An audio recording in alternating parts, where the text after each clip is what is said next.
All right. So thank you. You're welcome. Can you start just by introducing yourself? My name is Buckner. I'm the president of the original Big Seven Associated and Pleasure Club. Also, I'm the founder of the original Big Seven Culture and Heritage, which is an organization that works with the young people in New Orleans on preserving the culture of New Orleans, Black Mexican Indians, brass band music, baby dolls, and etc. Right on. So I wonder if we could start. I want to ask just a little about your upbringing. We're going to be we're focused on the music in the St. Bernard, but I know that your experience is broader than that. Can you tell me a little about where you grew up? I grew up I was born at 1358 Senate, which is in the St. Bernard Housing Project. And at the age of 10 years old, we moved to 1412 and a half Senate, and in the St. Bernard Housing Project. And were there any musicians in your family? Oh, yes, yes. There were musicians in my family. My uncle Smokey Johnson, which is the most famous of them all, made the song It Ain't My Fault. That's all he did was play music, play drums, didn't throw no footballs, didn't kick footballs, didn't play baseball, didn't have a baseball glove. Only thing he had was drumsticks, tambourines, cowbells, and all the things of a percussion instrument.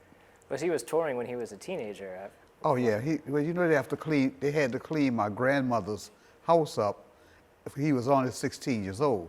So at 16 years old, Smokey was already playing with Dave and other professional guys out there. So they got them guys, as great and famous as they were, they used to have to clean my grandmother's house in order to get Smokey out to go play drums. Well, he was good enough that they came and did it, though. He was blessed. He was really, truly blessed. What was your relationship like with him? I had like the best, to me, probably all of the siblings and the people that's kin to him and stuff like that, I'm probably the youngest one who had the best time with him probably than anybody. Because every time he would go overseas, he would come back with fishing poles for me, all kind of reels and rods and oyster knives and fillet knives. And every time he came back, he had something for his nephew, which I was very appreciative because, he had to buy me nothing because he had his own children.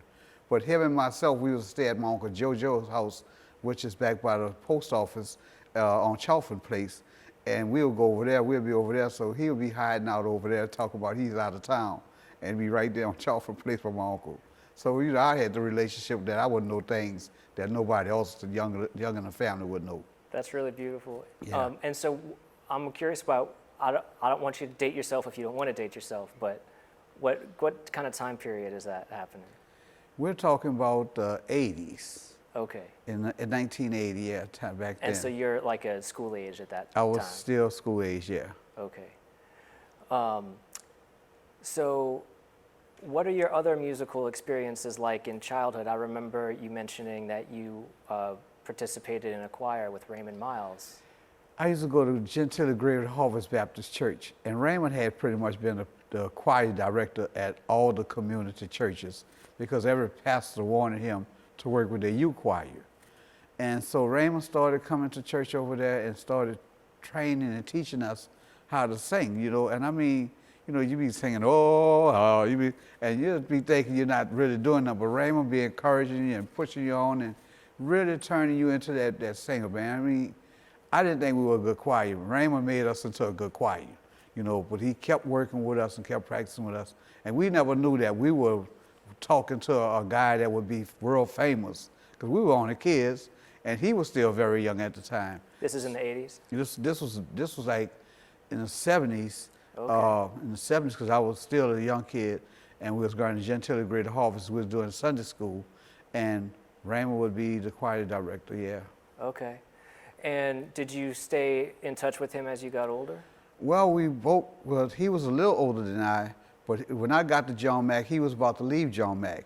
So we had all the great pleasures of knowing Raymond, because at 12 noon at John McDonald, we would have a Raymond Miles concert every day.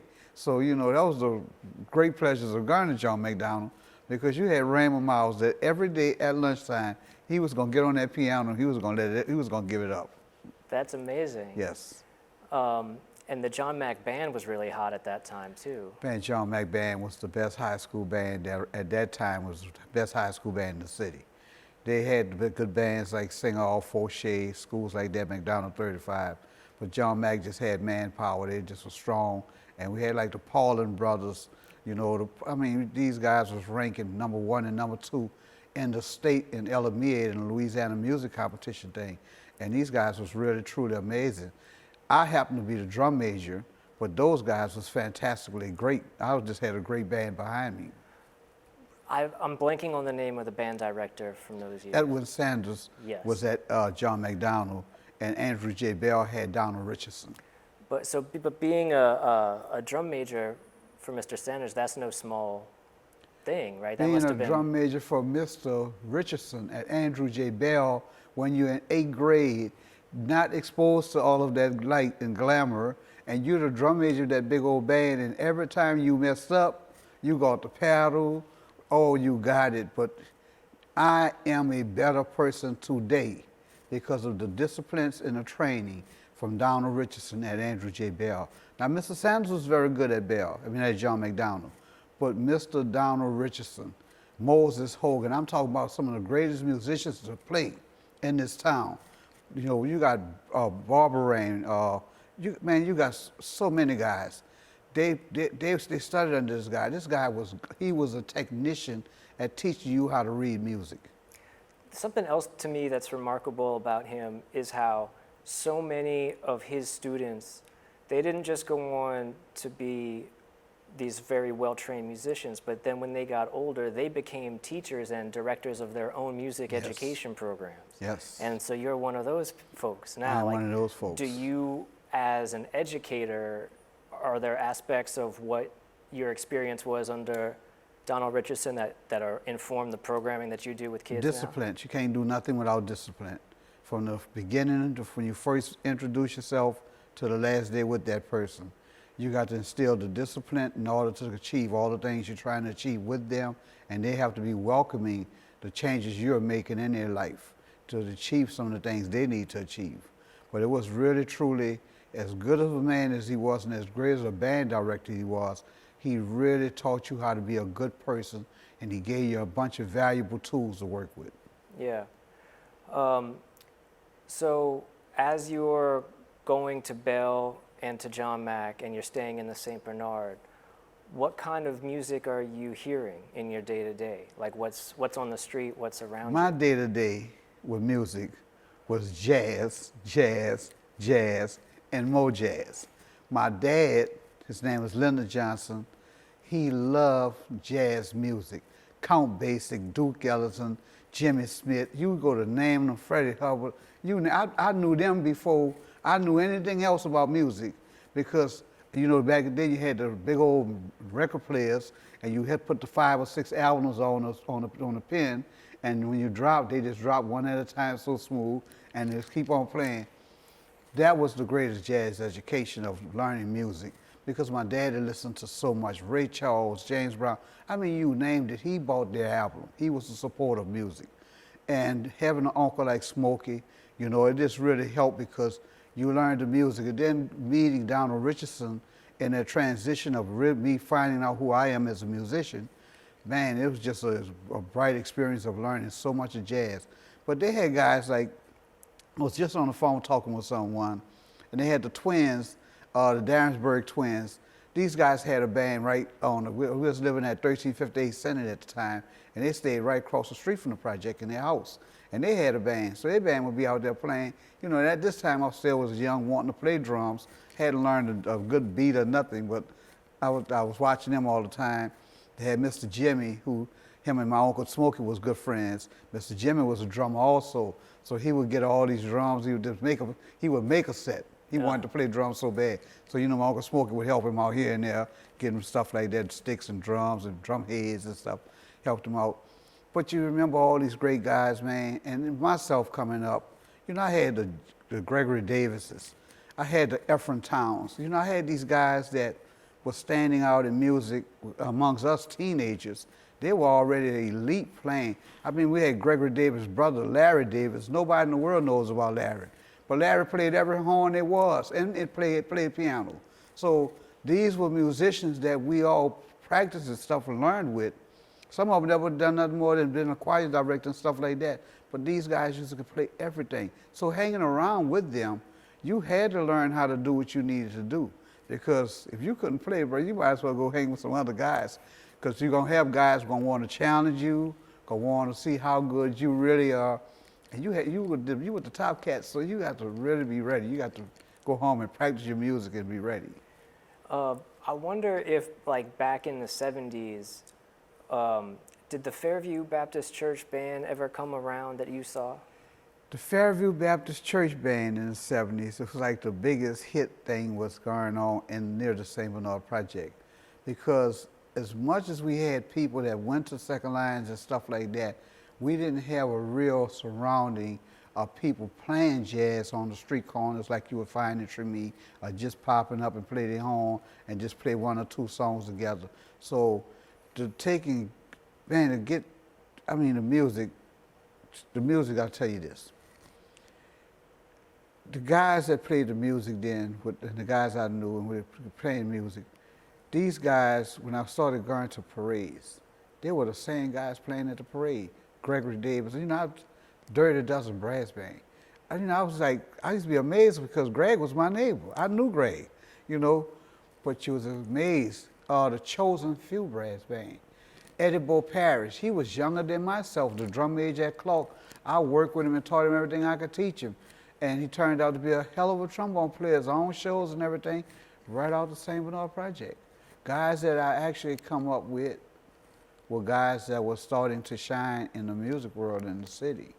And I was most amazed by so much of that going on. I was truly amazed. Yeah, it's really like an incredible collection of talent. So much talent, yeah. So much talent. I mean, you got Fairview, Eddie Bo, from Edward Parrish, which is Edward Parrish. You got Ephraim, even the NOR director now, Larry Barbino, he was a trumpet player back then, but he was in Fairview. He was with the All-Star Brass Band. So you had Fairview Baptist Church Brass Band, you had the All-Star. Well, the community that didn't have no jazz now was developing the birth of jazz in the St. Bernard community. I mean, I can remember Walter and Eddie Bo, them guys, they'd be coming home, they'd be so proud. Man, them dudes would be like, then they went to making money. So, we all talk to each other, we on skateboards together, but when they finish skateboarding, them dudes getting their horns, they going to play and make money. Like the All-Star Brass Band, never forget, them guys went and played at the World's Fair.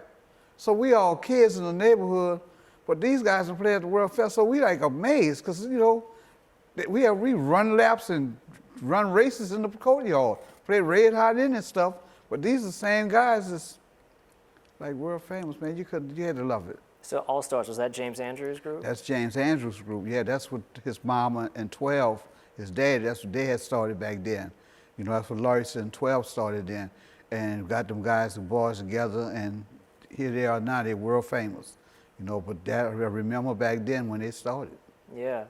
What about black masking Indians in the St. Bernard? Do you remember back in the 70s? They had a lady, and I'm not doing her no justice because I don't remember her name, but I know she was kin to the Jones family.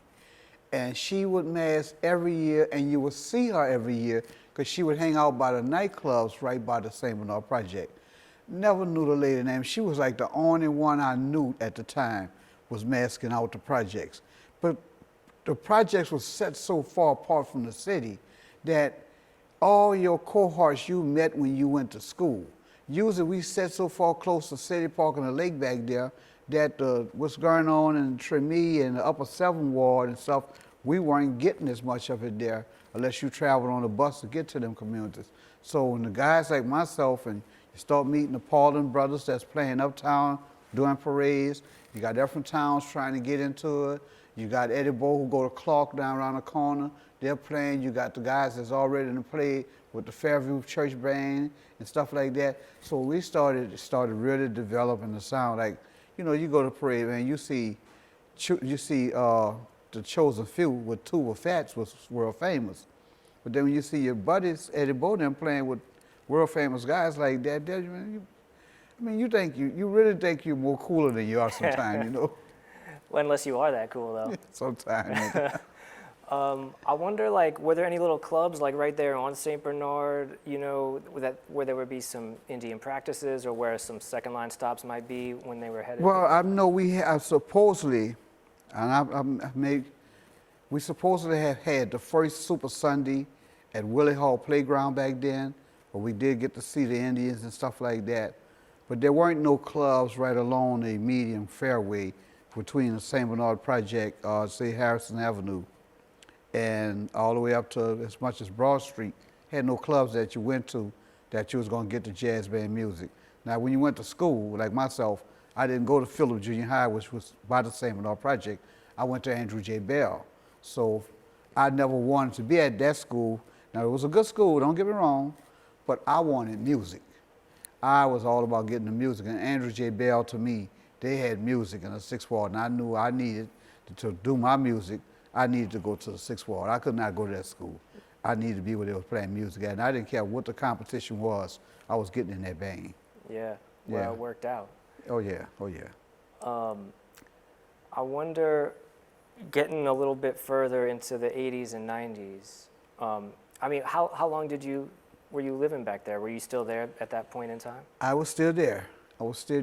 And as the 80s and the 90s came by, you know, the Associated and Pleasure Club scene got bigger.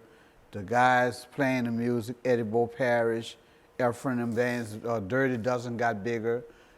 Chosen Few got bigger. Guys traveling, leaving the city, going across the world, stuff like that. So the experience, just the experience in that neighborhood, it changed. It wasn't just no more that we didn't have the music. Now people were regularly going to the parades. The younger group of people were going to the parades. So the dynamics of people then started playing the music. You know, I just never forget, man. We didn't have, everybody didn't have instruments. I was fortunate that my dad loved music, and he bought us trumpets and clarinets in my house and drums and stuff like that. But most houses, guys had to wait till school start just to get a horn, you know. So they'll have a mouthpiece all summer, just beeping in the mouthpiece the whole time, because nobody could afford a horn for them. Like nowadays, where they're giving away horns, man, we probably had 1 million musicians.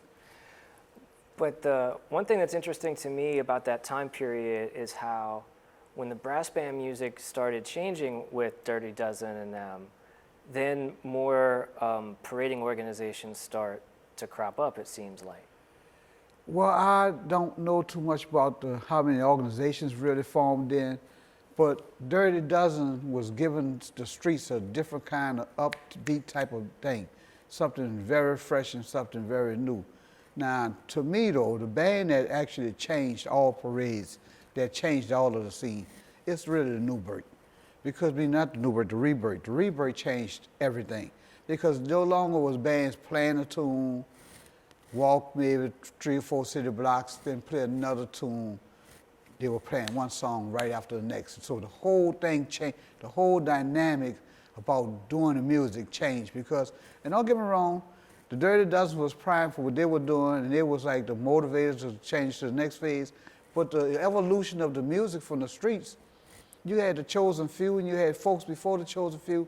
So you had bands evolving after band evolving. Like, you know, you had guys that you didn't think, like the Pinstripe Brass Band. At John McDonald, I'm there in the band. At halftime, we had our little band that was in the band, which was the Pinstripes at the time without a name. They would play jazz band, they would play the parade music, second line music at the game.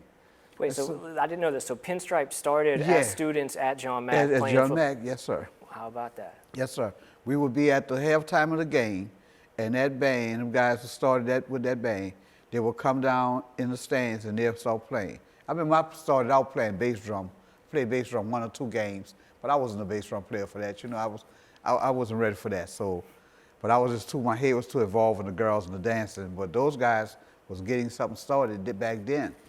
And it was incredible because all those bands was a part of that evolution and that change. And Rebirth just picked something up and just totally took it to another level. And so when did you form the Big Seven? 96, the Big Seven was formed. I didn't form it. The Big Seven was formed by Joanne, I think, if I'm not mistaken, Robertson, something, but Miss Joanne started it. And Joanne formed it. It was called Seven, the head of the club was called Seven on the Other Side. Before Seven on the Other Side, they had, Miss Joanne was trying to put it together. Dirty Rice, who hangs with at Carmen Ruffin's Mother-in-Law Lounge, and Elton Green, and all of them, they got together, and that became Seven on the Other Side.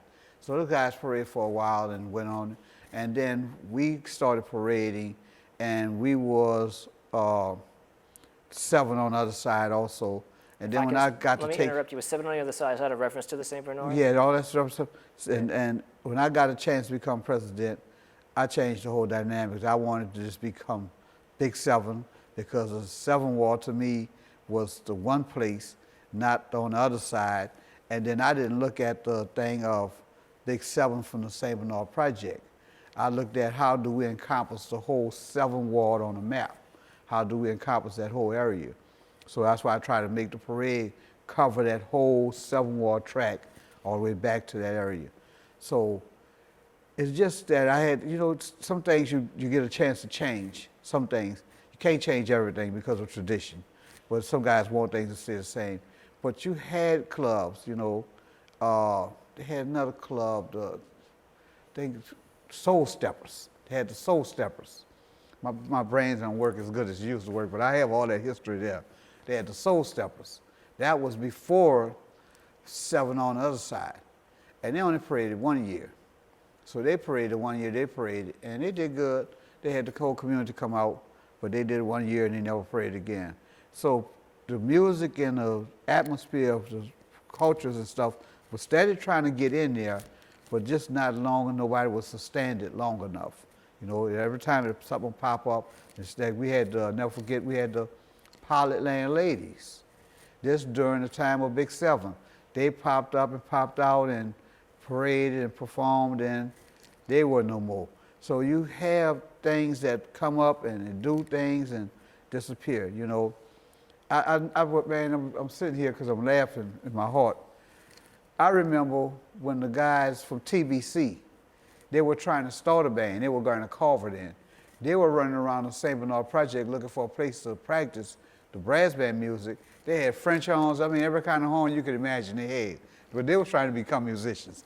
And I always think about them guys way back then, and I laugh about it because I didn't have nothing instrumental in helping them start, but just seeing them running around trying to practice somewhere, it was always you knew that the music was really in the neighborhood at that point, and you knew that the work from the Gregory Davises and the Greg, the Ephraim Towns, and we had, I'm so far ahead.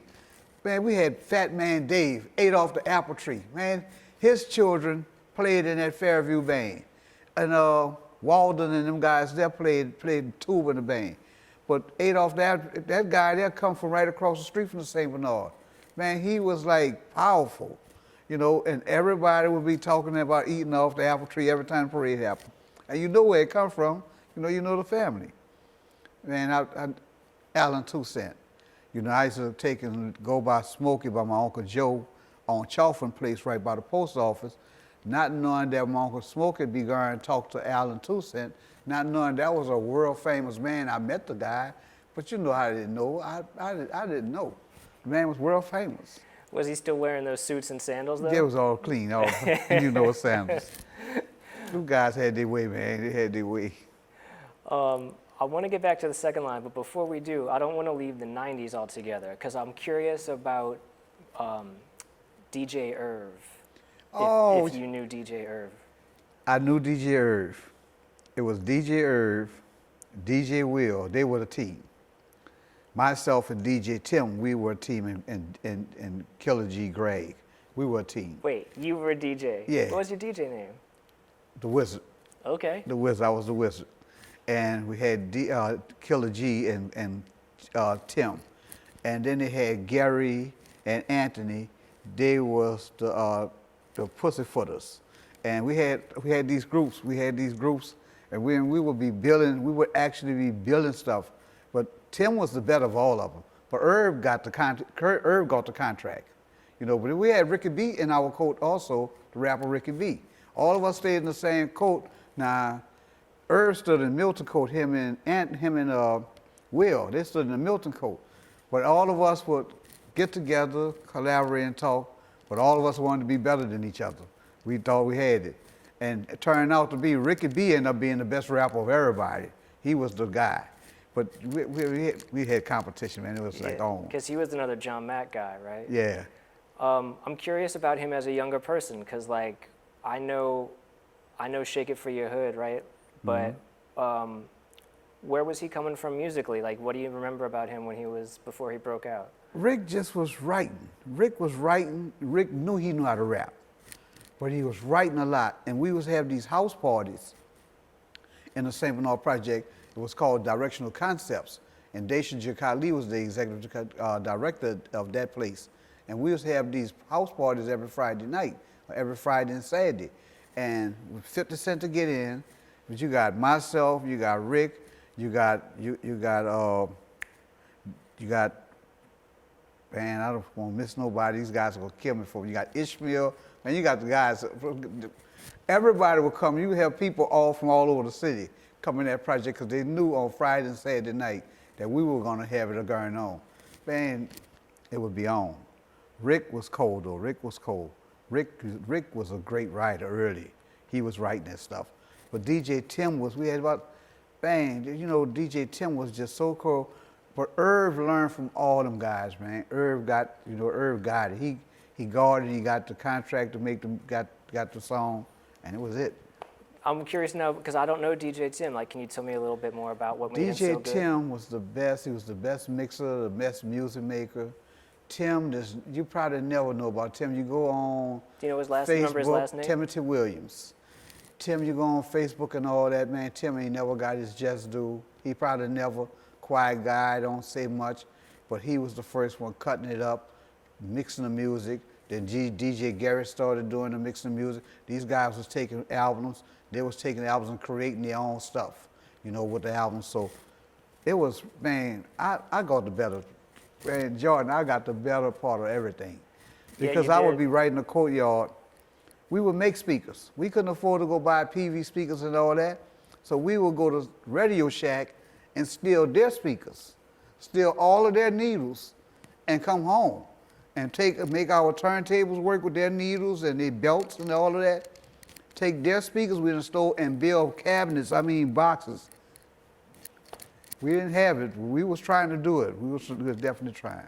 I want to talk to you about this all day. So I want to know just one more question on this. Like when you're spinning, what's happening? What are you doing? When the techniques was on, man, when we got spinning, mixing that music up, bro. You know, like, did you have like a go-to?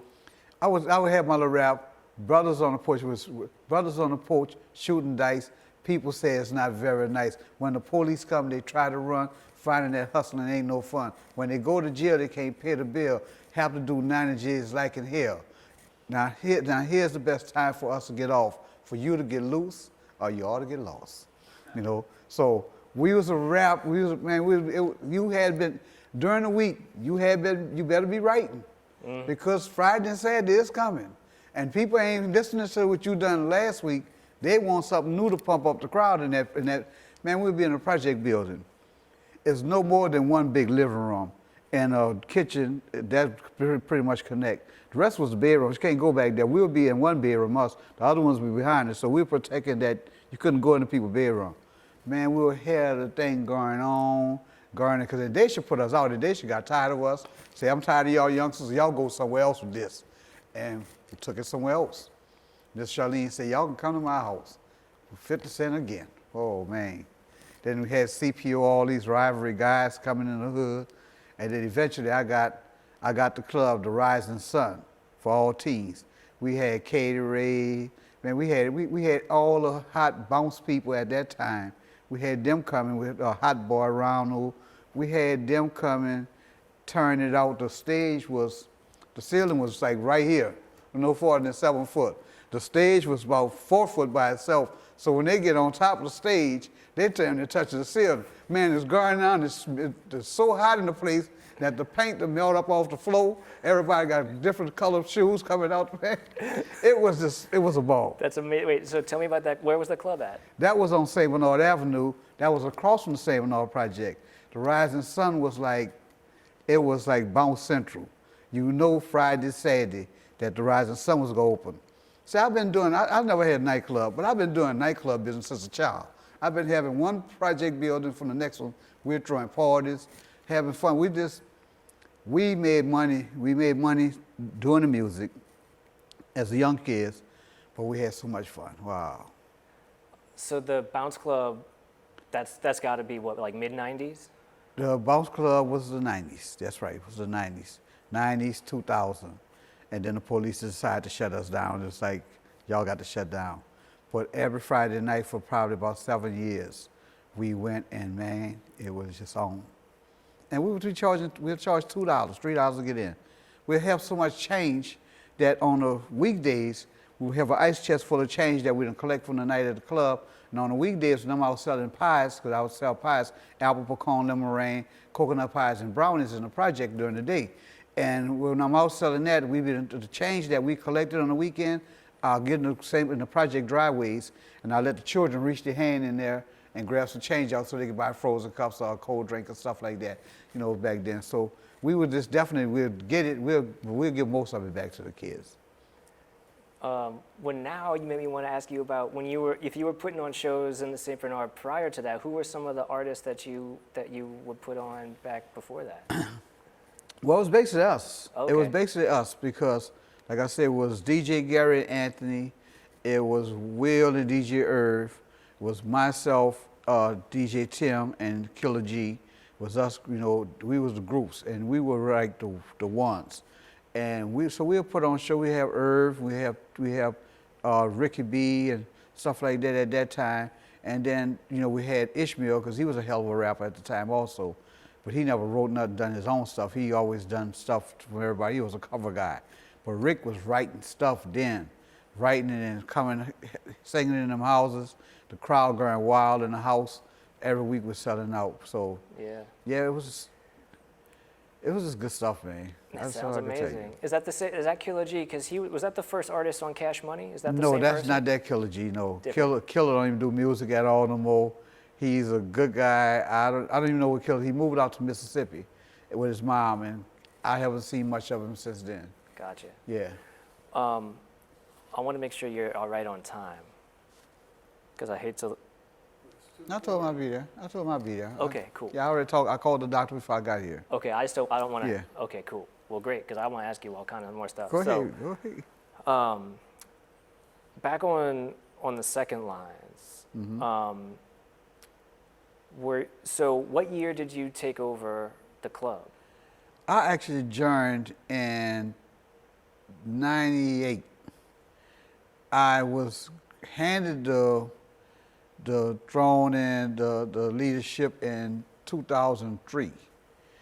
And the guy was the leader, he just decided to quit. And so at that point, I just decided to take on all the disciplines of Andrew J. Bell and utilize everything that I possibly learned on how to organize a group and put a group together, making sure everybody uniformed across the board and stuff like that. And so that's all I've done. I changed the name from 7 on the other side to Original Big 7, and I went from there. And were you still in the St. Bernard when Katrina hit? No, my girlfriend was in the St. Bernard, which was my wife. The day before Katrina, we had got married then. Wow. Poor girl, her and I divorced now, but we got married then. And so we ran, but she was in the St. Bernard. I was staying on Villeray Street. And I actually went to the St. Bernard because with the disaster of Katrina, the water, when I heard from the broadband radio that City Park was underwater, I knew if City Park was underwater, the St. Bernard project was definitely underwater. So me and my friend Coach Fat Melvin Bush, me and Coach Bush, we walked from Villeray Street to the St. Bernard project. I'll never forget that night, we could not go under the train trestle because it was so deep, or we knew it was already deep, but we didn't know what kind of conditions the water was, so we wouldn't swim in it that night. So we had to stay in a wide building, right across the street from where the post office is. They had a big building right there. We stood on the second floor of that building, using a flashlight, trying to send signals all night, trying to do SOS stuff.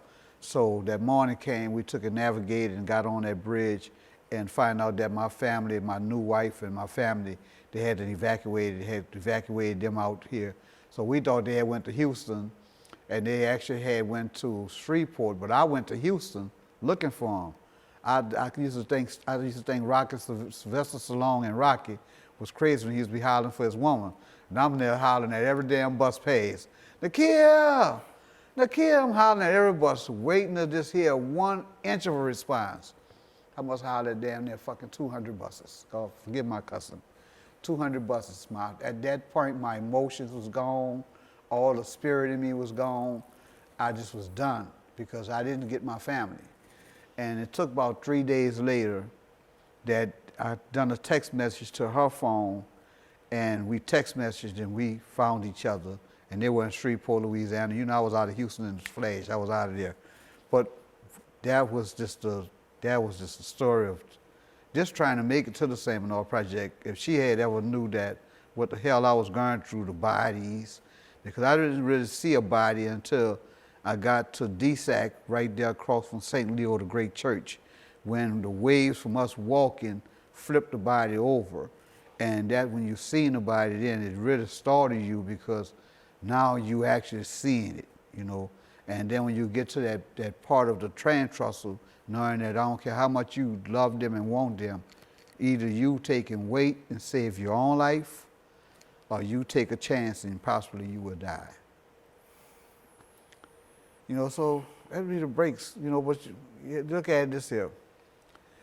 Even with the Katrina, and as much as it broke my spirit during the first 2 weeks of it, I get to Shreveport with them, and we in Shreveport, and I done got a few little clothing by now.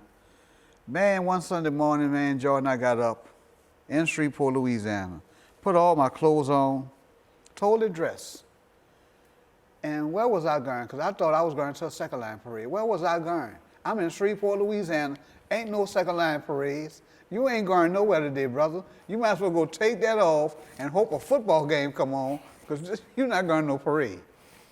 That's when I truly knew I was missing home. November 21st of the same year of the storm, I was home. I was back home. They didn't have nobody on the block, nobody. I was home. I was ready to organize and get the parades back rolling. Because I remember you being involved with that big parade that happened with all the clubs in January of 2000. Yeah, I didn't parade that day because I ended up having something else because I started working with the remediation crew. So you couldn't take off. You had to stay at the work because it was 7 to 7, 7 to 7, 7 days a week. So I said, man, I had to make a choice. So I had to go to work. But I guess in my mind, I associate the original Big Seven and you in particular with the revitalization of the parade calendar. I just feel like you were in the middle of that effort. We were the first parade back. Yeah. We were actually, that May, that Mother's Day, we were actually the first parade back on the street after they had the big old all-together Associated Pleasure Club parade. And so at the normal parade setting, we were actually the first group come back and parade. You know, I just had to work my butt off to get the guys formed, get them here, get people measurements, you know, work on getting money from here out of town and getting more money wired in and stuff like that to make sure everybody had their clothing. But we were the first group back at it. And I remember also the work that you were doing with young people that started a little bit after the storm with the porch. Yeah. Can you talk a little about the work that you were doing? I know that the both Indian beating and also music was a part of that programming. Can you talk about that? Well, when we started the porch, I remember me and Willie Birch was having late night talks when I came home. He came home to his studio and house that he had there.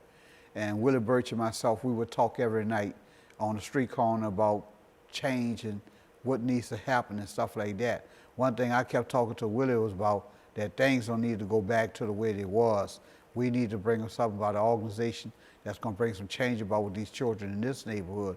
Because at the time, I still had been coaching 34 years for North, volunteering for North 34 years. So I just knew I needed something else to start changing the mindset of the kids in the 7th Ward neighborhood, because all they were seeing was dope dealing and selling drugs and killing each other. So if you're sitting on the porch and your friends are on the corner making money, next you're going to want to get on that corner and make some money. So I started trying to figure out how to take and change that dynamic, that every boy, every girl don't just have to sit on that porch. They can have a community organization, a safe haven, a building you can go to. You can take it. We started off with visual arts, and visual arts work well and stuff like that. We started getting kids out. I thought to do theater, because theater was a great way of not only teaching the kid to read, but teaching them to spell and write also, and having fun at the same time. Because I had kids that couldn't spell or anything, I let them draw a picture. We'll work off a picture. You know, you draw a bunch of pictures, and your picture will draw the story, and we'll figure it out from there. So I didn't want any of them kids to feel that they weren't wanted or part of the program. And I just worked on it, and we built. And I had the guys playing brass band music. I had Sam with the young fellas. We had John Michael, who has his own thing going now, traveling the world, playing music. We had Thaddeus Ramsey on Peanut on the bass drum, who plays now with the Big Six Brass Band. So we had a bunch of guys playing music and doing things. So we started bringing them guys around the country to Boston, to the Home Fest, and doing things with them young people. Then I had a group with Big Chief Tugger, Jerry, Nas, and sorry for Jerry and Nas, you know, brothers trying out to be killers. And Terrence, he got killed. And Nathaniel, I don't know what happened because his mother was strung out in drugs, but I had that group of 4 boys with Tugger, was 5 boys. And I had that group, and man, I kept trying to figure out how to reach them. And I coached football, I bought them the football, I bought them the baseball. I tried everything I could try. I told him about the music. I even went and got Tugger a trumpet. I went and hustled a trumpet and got him a trumpet and gave him a trumpet. But that wasn't what they wanted to do. So as we was going to the park to play some football in the slop ourselves, I said, y'all want to be Indians? Y'all want to be Mardi Gras Indians? So all of them, yeah, we want to do that. So I got some beads and stuff like that. I talked to the porch about sponsoring it, and they gave him some beads and stuff. We got Chief Jermaine to come out, and he helped us out first teaching them how to sew. We hired him. Then after that, we hired Chief Pye and Chief Lionel with Black Feather, and we hired them to teach them how to sew some more, teach them other different techniques. So we got them guys going. Like I say, unfortunate, Jerry doing what he's doing. Unfortunate, Nas is doing what he's doing. Poor Terrence got killed from the streets, you know, from being out there. We got Tugger though, man. We got Tugger. We caught Tugger imagination and got him, and man, now Tugger, you know, he's still one of the biggest big chiefs down in the city.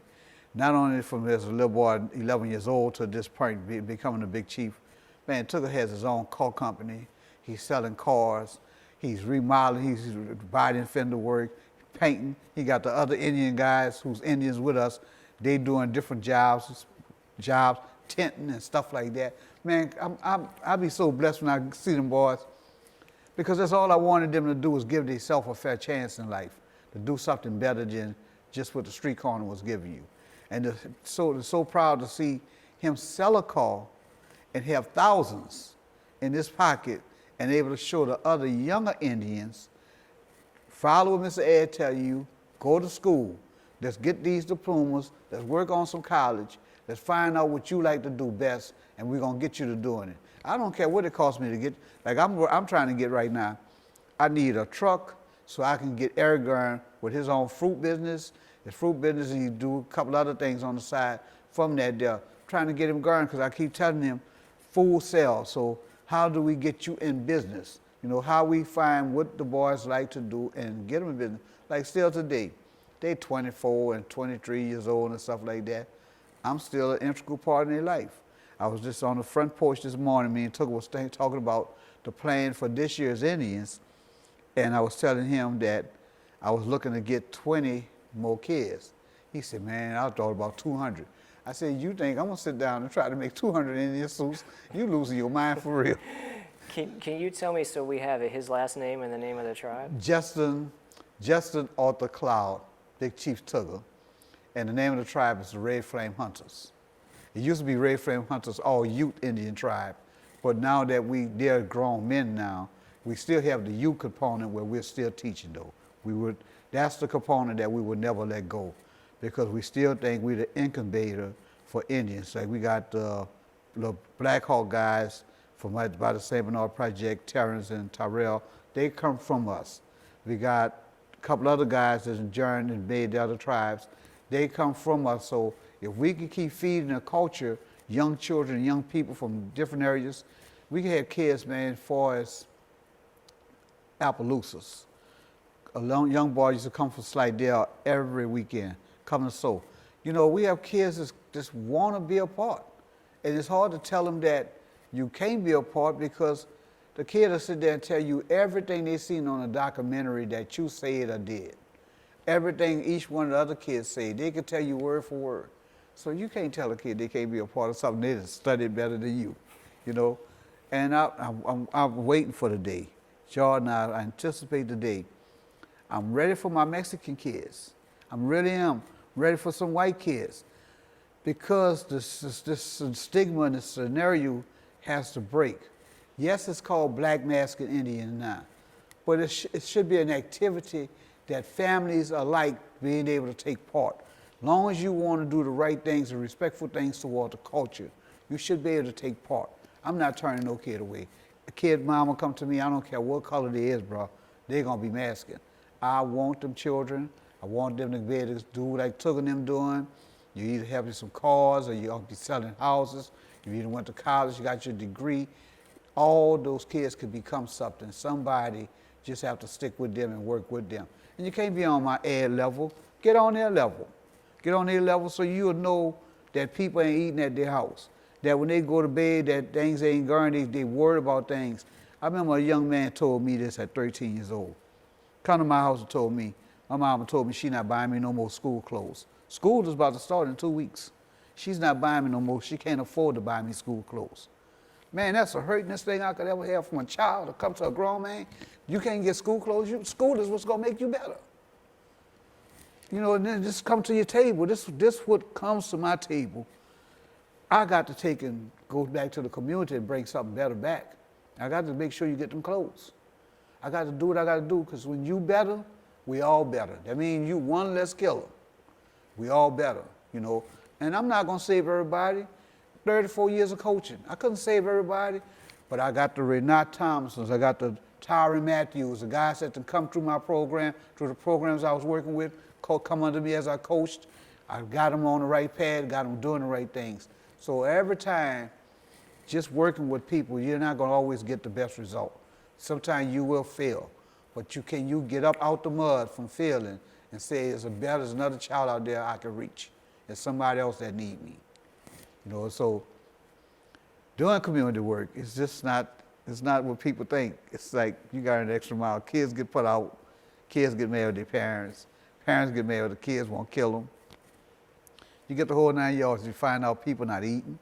You know, it's hard, man. You eating, and you hear a kid tell you, we ain't had nothing to eat the past 3 or 4 days, you know. And I'm saying to myself, man, y'all didn't have rice or nothing, and they had nothing, not pure D, nothing. You know, and you think it might be because of parent on drugs. It don't be the drugs. It's just that they can't get jobs, couldn't get anything. So you have to in turn become the big brother, the brother to the daddy, the uncle. You got to be all that. You got to be everything. You know, so that's why I get horns. That's why I get beads. I know something could change your life. I know if I get you to stay in school, get that diploma, y'all ain't gonna be hungry much longer. You're gonna break the cycle that's gonna help the rest of them kids break the cycle. User kids, excuse me, user kids become killers and murderers because of products of their environment, but a lot of times the product of what's going on at home. Because you can save them all day. You can do your best every day, but that don't mean you're gonna get them. You know, because every day, once you finish, they got to go home. So what you've been trying to reinforce, sometimes go get torn down in the next half an hour. And you right back trying to build the next day. I've had kids tell me, man, I'm going to penitentiary. Don't make no sense to me going no, straight up, don't make no sense to me going no motherfucking school, Mr. Head. I'm going to the penitentiary. I know where I'm going. You sit there and you say to yourself, you 14 years old. How you made that decision in your poor life? You done made a decision that you ain't going nowhere. You don't need school. We lose when we lose. And I encourage people, like, not you have to do what I do. Just get off the sideline. Talk to the kids, figure out how you help them. When the porch closed down and decided that they didn't want to be a community organization no more, them kids didn't hear that. Them kids, all 40-something of them kids, I think it was like 44 kids at the time, all 44 kids come to my house. So I didn't have a choice but to have a program because the kids was not quitting. The grown-ups quit. That's the strange part. Kids never quit. The grown-ups quit on them. Well, it's amazing what you've been doing. I want to ask you about one last thing, and it's related in a sense because it has to do with the commitment to the continuity of these cultural practices, and that's having your second line route go past what's now called Columbia Park. It was my understanding that the St. Bernard was redeveloped by a private developer after the flood, and then it was my understanding that they were making it difficult for your parade, which traditionally would go right by there. It would go straight through the projects on Gibson Street, straight through the projects till we hit Sears Street to pop right out. And that's just paying homage to all the people in the community that has tolerated us all these years, supported us, and stuff like that. So I just got disheartened by the group that owns Columbia Park, which is from Georgia. As free enterprise as a country as we are, I understand that a group can come from anywhere and buy property. I understand that. I can understand that they have their rules and how they want to govern their properties. But when you take and move into a city with a strong culture like we have here in New Orleans, you have to be willing to bend something for the culture. Now, they tried to make an issue with me about that the landscaping was getting messed up. Them people, we second lines go past nice houses all the time. People ain't fucking up nobody's landscape, man. They want to party and second line and have fun. They're not worrying about kicking your flowers over and none of that stuff. Now, sometimes the crowd be so thick and so big, it do trample when stuff is not behind the fence. They do trample. But it's not nothing intention that anybody trying to, it's just that you can't manage a crowd that big and hope that they don't step on everything in their way. It's just like a herd of cows or horses. You just cannot say that they're not going to bring on some destruction.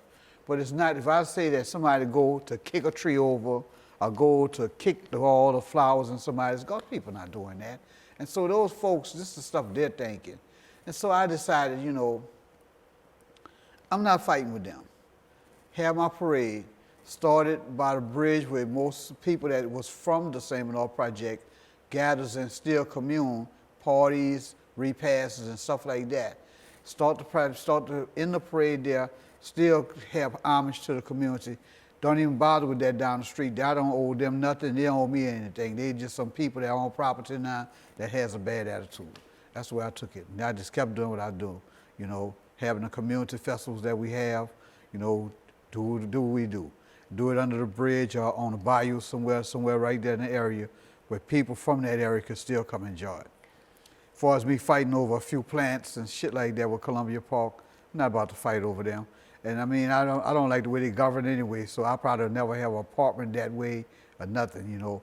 I just feel that people should have a freedom to mask and get out, communicate from porch to porch, talk to one another, should not have the rules that's been imposed in that area. You know, but now that we're talking about rules. You know, I just come from a meeting last night with the Associated Pleasure Clubs and the police department. The thing that hardens me and really messes me up that as much as the mayor is on the news and the police chief is on the news because they can't seem to handle the crime problem and things going on as far as crime in the city, do you know the police has now started that we're not going to have a generalized meeting with all the clubs. We only want to meet with the 4 clubs that's parade in the month of September and October. We don't want to meet with all y'all no more together. So I asked the question, is this not a public meeting? So they told me no and put us out. It's been so many times that this mayor has made attempts to do something to the culture of New Orleans. Mayor Cantrell has made so many attempts against the culture. Now she's telling us, the police department, only meet with us 4 to 5 clubs at a time. The thing is, just like Black Mask and Indians and everything, it takes a year to plan a parade, not 1 month before you parade. So if you don't know what the guidelines are that's governing this parades, how could you plan and prepare to have a parade? We definitely losing sight and control what culture is supposed to be. You have people going telling you about tradition of culture and everything. The only tradition I tell the mayor is this here. I remember as a little bitty boy, when I used to go to parades on Canal Street, the horses used to pull the floats. I remember as growing up, we started moving from horses pulling the floats to little trucks and stuff pulling the floats. I remember moving from the trucks to now we got big old 18-wheeler tractors pulling the floats. But the floats is no longer one little float. They're triple deckers and 3 floats wide like a train. So it's still tradition. It's still Mardi Gras, New Orleans, Canal Street, still tradition. It's just that tradition has evolved. We don't need flambeau carriers all the time no more. Floats light up now. So the tradition has evolved. So you're telling me second liners are supposed to stay wherever and never have any vision of evolving from where they're at. I have a problem with that. I have a problem with a police department that's intentionally separating people, intentionally not giving them the rights to gather at somewhere and then having meetings on my dollar that I can't sit down and attend. Got problems, man. I really got problems. You know, last year what happened to me when I spoke up in a meeting that they had at Gallery Hall. So when she decided to impose her infractions on decree, she waited till Big 7 got ready to parade because I pretty much shut their meeting down. And I shut the meeting down because last year, not this meeting, but the last year before they had the general meeting, they were proposing that everybody parade on Canal Street. They wanted every Associated Pleasure Club parade on Canal Street. Or if you don't parade on Canal Street, if you're from uptown, we'll give you a designated route. And if you're downtown, we'll have one designated route that everybody's gonna follow. So my thing was, nobody else stood up. My thing was, I represent the people of the St. Bernard Projects community of the 7th Ward. I represent that area. The people that support my group comes from the 7th Ward. The people, most of the families that's in the group are families of the 7th Ward. You telling me that my community is not worthy of having their representation of their parade in their community model. I said, I'm not doing Canal Street. I'm telling you now, I'm having a parade in my community. Well, they got pissed off with that Buckner for saying it because I'm not doing what the mayor say. I mean, I respect government. I respect our laws. Baby, you got other issues, bigger issues than me. All this playing with the Mardi Gras and playing with the Associated Pleasure Clubs and wanting to deal with the Indians, leave that alone. That's beyond you. Leave that alone. Government was never supposed to be something that governed that. Supporting it, yeah, but govern it, no. Find your place. Find your place. You can't party on Sundays with certain clubs and then turn around and restrict other clubs. That brings division. We're already in a city where people are killing each other. Now you bring in division amongst clubs where you make other folks feel they're inferior to another club. Now you got problems going like that. Cutting my parade down last year from 8 floats to 2, from 4 divisions to 2. I got hit in my mouth. I will wear the marking on my damn lip for the rest of my life. Because you want me, after a year of planning, to tell all of these people now that we're going to go with the federal guidelines of the federal decree, and this is what we're going to do, the federal decree. When you just was in a parade where they had over 30 elements in the parade. So to be clear, this was 2021 during the pandemic. Treme Sidewalk Steppers Parade had a number of 30 elements. that Mayor Cantrell wrote in, and then subsequent to that, for your Mother's Day Parade for the Big Seven in 2021, they refused to let you have those. Refused to have any amount of that. I was restricted to 2 floats and a car if I wanted it. And how much notice did you get between that? 1 month. So I deserve to get busted my goddamn mouth. You know, she threw that cross. You know, you did that. You know, so I got busted them out. But what she looked like to me, what she was hoping, Jordan, that Big Seven went out on the end and taking in all of that money from people that's supporting, and then had to take and disperse back all that money back out. But Ed Buckner, this is for the camera, look at my face, camera. I am no damn fool. No damn fool at all. So that's what she tried. It's just sad that when you talk about the culture and how we talk about the culture living, the roots of the culture, where it come from, to see now that you have a mayor in place, look like all her focus is on parades, man. I mean, she ain't talking to the Mardi Gras people. She talking to somebody else about a parade. You know, then you're defending the police department. If you made a mistake and hired the wrong guy as chief, that's okay. How we fix it? You know, if you made any mistakes, how do you fix it? But you don't go setting up people to get killed.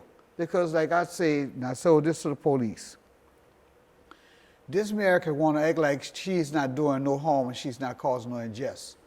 We live in New Orleans. The area part of New Orleans I live in is the 7th Ward. Probably the most dangerous part in the world to live in the world. Not only New Orleans or Louisiana, in the world. Because we are comparable on a murder chart with the #1 cities. So I live in a hood where they kill.